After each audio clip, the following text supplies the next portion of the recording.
Hello students आज हम अपने बुक का 5th लेसन शुरू करेंगे। The ailing planets the green movements role. Ailing होता है बीमार होता हुआ प्लैनेट ग्रह, बीमार होता हुआ ग्रह। ग्रीन मूवमेंट हरित क्रांति की भूमिका। तो हमारे इस बीमार होते हुए ग्रह को बचाने के लिए हरित क्रांति की क्या भूमिका रही, इसके बारे में लेसन में हम पढ़ेंगे। तो हमारा ग्रह किस प्रकार से बीमार हो रहा है, हमारे जो प्राकृतिक संसाधन हैं जैसे पेड़ हैं या फिर दूसरी जो चीज़ें हैं जो प्रकृति ने हमें प्रदान की है, वो दिन प्रतिदिन कम होती जा रही है और हमारी पृथ्वी का संतुलन दिन प्रतिदिन बिगड़ता जा रहा है। इसलिए हमारा ग्रह लगातार बीमार होता जा रहा है। तो इसके बारे में हम पढ़ते हैं। Green movement started in New Zealand in 1960s। तो सबसे पहले इसमें हम पढ़ेंगे ग्रीन मूवमेंट के बारे में कि वो 1960 के दशक में न्यूजीलैंड में शुरू हुआ था। In 1972 the world's first nationwide green party was founded in New Zealand. और सबसे पहले संसार में एक संसार व्यापी ग्रीन पार्टी का निर्माण फाउंड होता है, आधार नींव रखना। उसकी नींव न्यूजीलैंड में रखी गई थी 1972 में। और तब से लेकर ही ये जो पार्टी है ये अपना कार्य करती आ रही है और इसने कभी भी पीछे नहीं देखा है। The earth vital science reveal a patient in declining health. Vital होता है विस्तृत, साइन संकेत, डिक्लाइन होता है कमज़ोर होना, गिरना। तो पृथ्वी के जो अब व्यापक संकेत हम देखते हैं वो एक ऐसे पेशेंट की तरह हैं जिसकी सेहत दिन प्रतिदिन खराब हो रही है। तो हमारी पृथ्वी की सेहत भी, उसका संतुलन दिन प्रतिदिन खराब होता जा रहा है। The concept of sustainable development was popularised in 1987। Concept अवधारणा सस्टेनेबल डेवलपमेंट, निरंतर विकास, पॉपुलराइज्ड प्रसिद्ध करना, world commission on environment and development. तो संसार की जो संस्था है पर्यावरण और विकास से संबंधित, उसके द्वारा 1987 में निरंतर विकास की अवधारणा को सामने लाया गया कि हम अगर निरंतर विकास करना चाहते हैं तो हमें पृथ्वी के संतुलन को बनाए रखना होगा। Development that meets the needs of the present. अब डेवलपमेंट का क्या मतलब था कि डेवलपमेंट का मतलब ये है कि जो वर्तमान की आवश्यकताओं को पूरी करें without compromising the ability of future generation to meet their needs. बगैर भविष्य की पीढ़ियों के साथ समझौता किए बिना। तो विकास का क्या मतलब है? विकास ऐसा होना चाहिए जो भविष्य की पीढ़ियों को अपनी आवश्यकता पूरी करने के लिए साधनों को जुटाने के लिए उनसे समझौता किए बगैर वर्तमान में हमारी आवश्यकताओं को पूरा करे, उसको ही डेवलपमेंट कहा जाता है। तो ये डेवलपमेंट का मतलब उन्होंने बताया था। अब इसमें कुछ एग्जाम्पल दिए गए हैं। In the zoo at Lusaka Zambia. Zambia की राजधानी लुसाका के एक जू में देयर इज ए केज, एक पिंजरा है, वेयर द नोटिस रीड्स, जहाँ पे एक नोटिस लिखा हुआ है बाहर उस पिंजरे के, the world's most dangerous animal.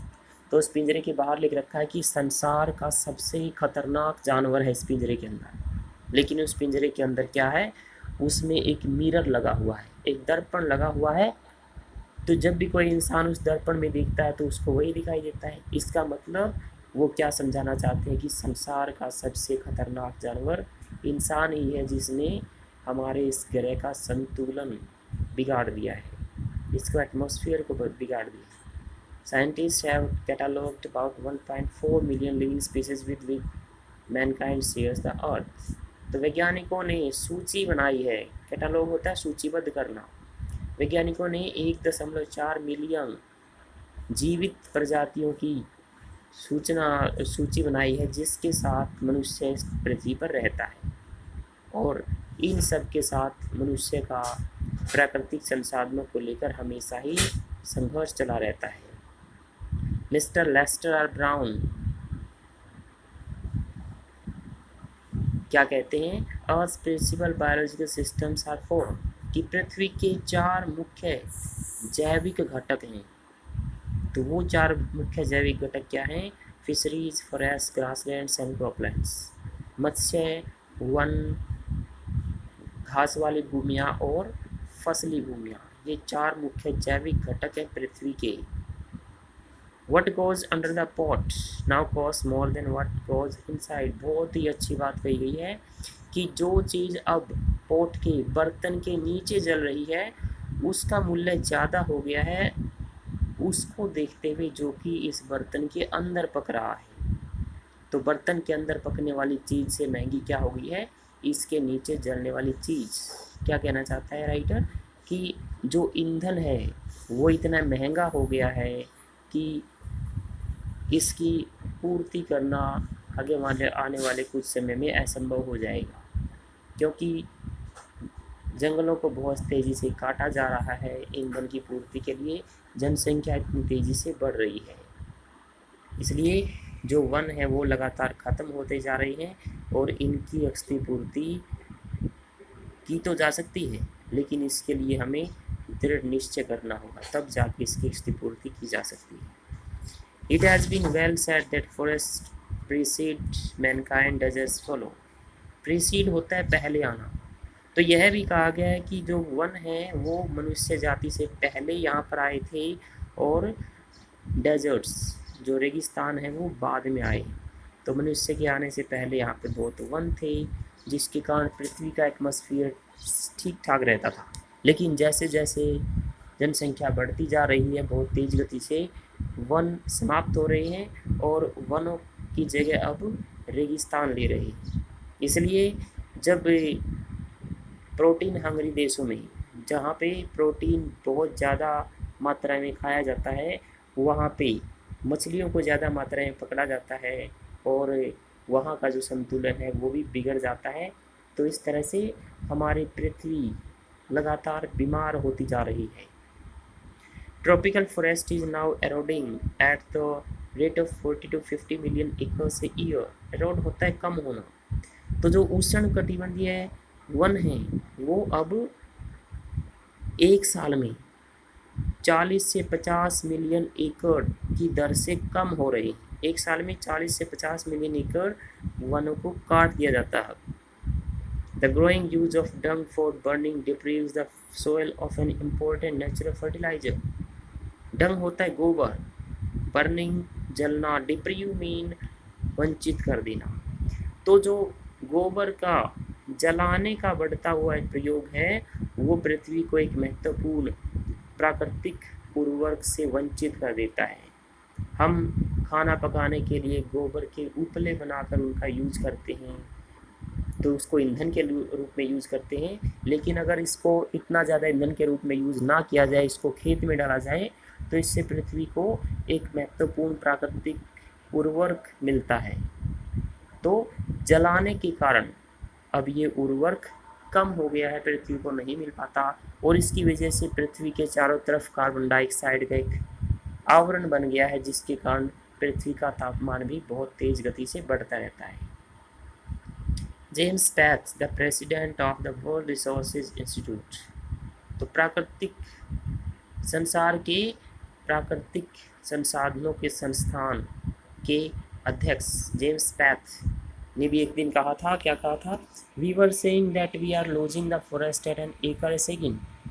हम कह रहे थे कि हम 1 एकड़ 1 सेकंड के हिसाब से वनों को खो रहे हैं, but it is much closer to an acre and half to a second. लेकिन ये तो 1 सेकंड में लगभग 1.5 एकड़ के नज़दीक है। क्या कहा था उन्होंने कि भाई पहले तो हमने कहा था कि 1 सेकंड में हम 1 एकड़ वनों को खो देते हैं, लेकिन वास्तविक बात तो ये है कि ये 1 सेकंड में 1.5 एकड़ के लगभग वन खत्म हो जाते हैं।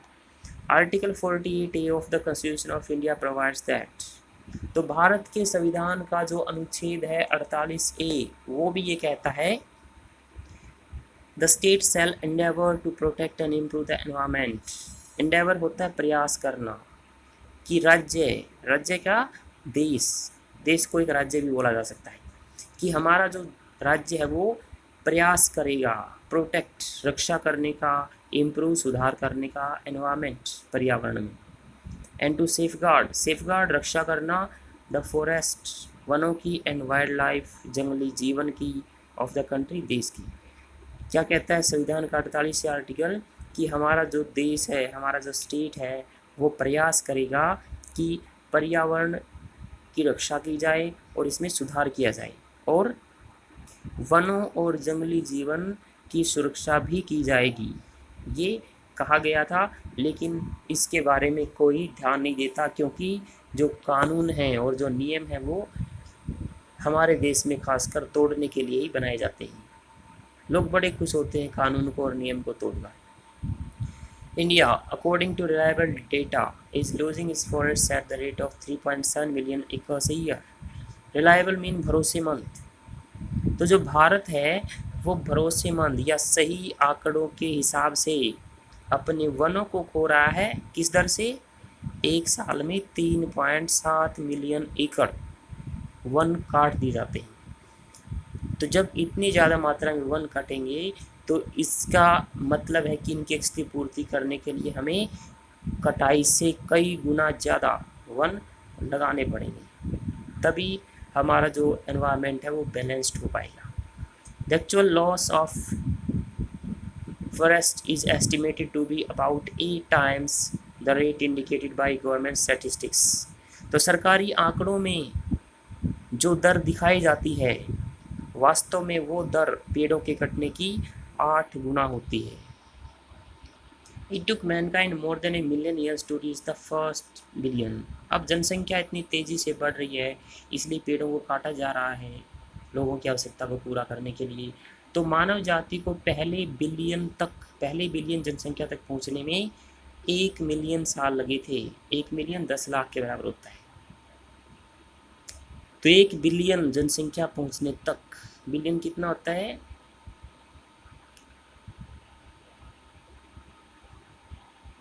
100 करोड़। ठीक है। That was the world population around the year 1800। तो 1800 का जो साल था उसके आसपास ये जनसंख्या थी संसार की 1 billion. By the year 1900 a second billion was added. और 1900 के साल तक, मतलब 100 सालों में ही 1 बिलियन और बढ़ गई। And the 20th century has added another 3.7 billion. और 20वीं शताब्दी में तो 3.7 बिलियन जनसंख्या और जुड़ गई इसमें।